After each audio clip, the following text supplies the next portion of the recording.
আসসালামু আলাইকুম। আশা করি সবাই ভালো সুস্থ আছে। আলহামদুলিল্লাহ আমরা ভালো আছি। Hello guys, welcome back to channel. প্রতিদিনের মতো নতুন একটা ভিডিও নিয়ে তোমাদের সামনে চলে এলাম। এখন আমি সারামণিদের বাড়ি চলে এসেছি। দেখে নাও সারামণিদের রান্নাঘরটা একটু দেখিয়ে দিলাম। তারপরে আমি বাড়িতে গিয়ে কিন্তু রান্না বানাবো।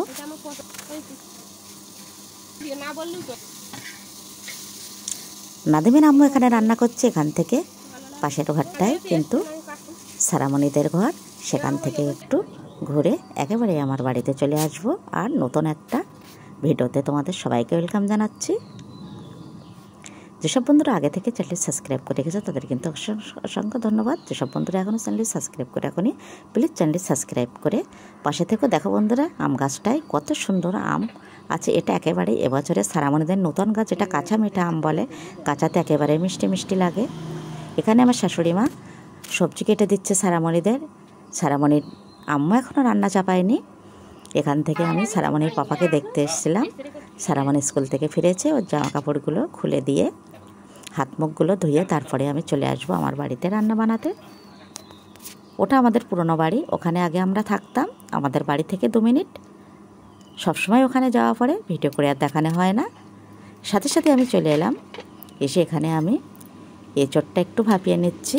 আলু এঁচোড়টা একটু ভাপিয়ে নিলে কিন্তু আমার মতে খেতে কিন্তু ভীষণ ভালো হয়। এক সাইডে ভাত বসিয়ে দিয়েছি আর এক সাইডে এঁচোড়টা আমি একটু লবণ হলুদ দিয়ে ভাপিয়ে নিচ্ছি।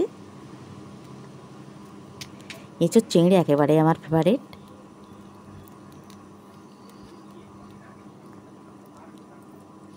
এঁচোড়টা নামিয়ে নিয়ে আমি কড়াইতে পরিমাণ মতো তেল দিয়ে দিচ্ছি।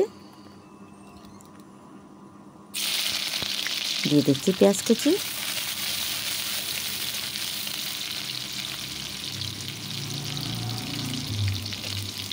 দিয়ে দেবো কিছু পরিমাণে চিংড়ি। চিংড়ি দিয়ে এঁচোড় একেবারেই জমে যাবে।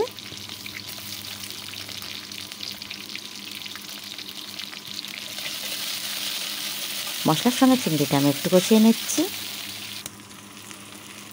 দিয়ে দিচ্ছি বাটা মশলা। বাটা মশলার মধ্যে ওই অল্প পরিমাণে আদা রসুন ও কাঁচা পাকা লঙ্কা।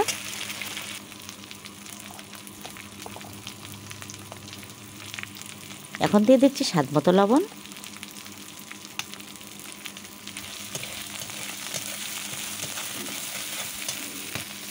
সুন্দর মতো কিন্তু আমার মশলাটা একেবারেই চিংড়ির সঙ্গে কষানো হয়ে গেছে। একটু পরিমাণে পানি দিয়ে দিচ্ছি কম, মশলাটা যেহেতু লেগে যাচ্ছে নিচে।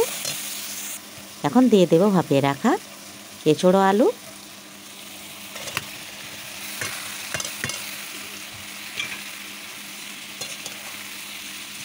আলতো হাতে কিছুক্ষণ আমি এভাবে নাড়িয়ে নাড়িয়ে কষিয়ে নেব।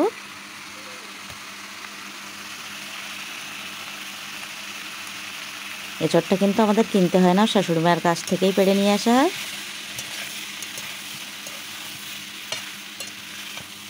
দিয়ে দিলাম পরিমাণ মতো হলুদ। অনেকক্ষণ ধরে এটা কষাতে হবে, একেবারে মাংসর মতো করে। অনেকক্ষণ লাগে এঁচোড় রান্না বানাতে।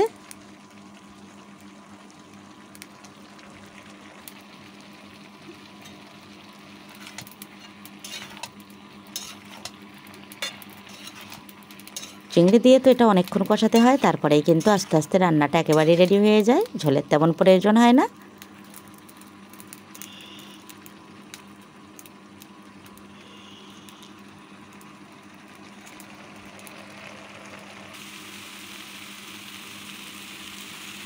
মাটির চুলায় কাঠের জালে এঁচোড় আর রান্না চিংড়ি দিয়ে আমার কিন্তু প্রায় রেডি হয়ে গেছে।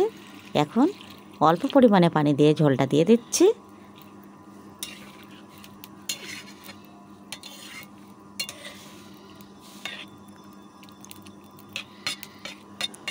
কিছু কিছু মানুষ বলে না, এই সবজিটা হলে কি ওটা হলে মাংস ফেলে খেতে হয়, ঠিক তেমনই আমার একেবারে এঁচোড়টা হলে আমার আর কিছুই লাগবে না। পুঁই শাক এঁচোড় এগুলো আমার খুব ফেভারিট।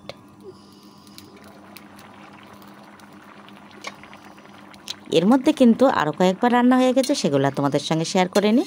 ফার্স্ট একদিন বানিয়েছিলাম, সেটা শেয়ার করেছিলাম। আর আজকে একই একই সবজি তো প্রতিদিন আর শেয়ার করা যায় না। কিছুক্ষণ ঢাকনা দিয়ে ঢেকে দিয়েছিলাম। একেবারে রান্না কিন্তু আমার শেষের পথে। আবারও দেখা হচ্ছে নতুন কোনো ভিডিওর সাথে। ততক্ষণে আমার সকল বন্ধুরা ভীষণ ভীষণ ভালো সুস্থ থেকো। একেবারে অন্য কড়াইতে পাল্টিয়ে নিলাম। একেবারে খাওয়ার সময় দেখা হয়ে যাচ্ছে। সকলের ভাত বেড়ে নিলাম আর আমরা খাওয়া শুরু করে দিলাম। এভাবে ভিডিওটা আমি শেষ করছি। আল্লাহ হাফেজ।